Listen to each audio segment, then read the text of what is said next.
भारत के energy sector में एक बहुत बड़ी डील हुई है। आइए अदानी पावर के इस मेगा कॉन्ट्रैक्ट को समझते हैं। ये डील है पूरे 2500 मेगावाट की। सोचिए, ये लाखों घरों को बिजली देने के लिए काफी है। और बात सिर्फ बिजली की नहीं, ये अगले 25 सालों के लिए एनर्जी सिक्योरिटी की गारंटी है।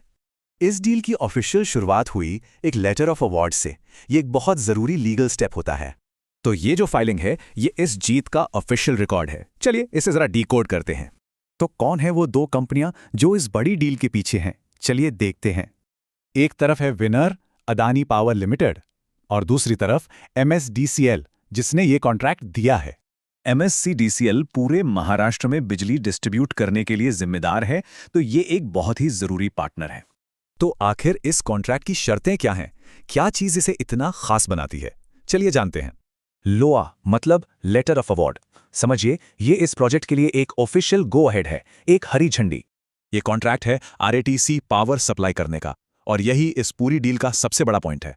RTC का मतलब है रिन्यूएबल एनर्जी, वो भी राउंड द क्लॉक, यानी 24 घंटे ग्रीन पावर सप्लाई। टाइमलाइन देखिए, अप्रैल में अवार्ड मिला और जिस दिन से सप्लाई शुरू होगी उससे ठीक 25 साल तक ये डील चलेगी। तो बड़े नंबर्स के अलावा इस फाइलिंग की छोटी छोटी डिटेल्स क्या कहती हैं? चलिए वो भी देखते हैं।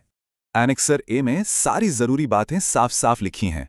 डील किससे है, किस लिए है और कब तक के लिए है। और देखिए, फाइलिंग में साफ लिखा है कि इसमें कोई कॉन्फ्लिक्ट ऑफ इंटरेस्ट नहीं है। ये बहुत ज़रूरी है। ये जवाब कॉर्पोरेट गवर्नेंस और ट्रांसपेरेंसी के लिए बहुत ज़रूरी है। इससे इन्वेस्टर्स का भरोसा बढ़ता है।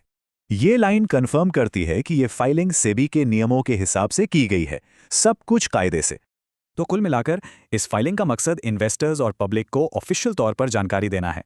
तो संक्षेप में, ये एक बड़ी डील है 24/7 ग्रीन एनर्जी के लिए महाराष्ट्र के साथ, और पूरी तरह से ट्रांसपेरेंट। तो आखिर में एक सवाल, 25 साल की इतनी बड़ी ग्रीन एनर्जी डील किसी भी इलाके का भविष्य कैसे बदल सकती है?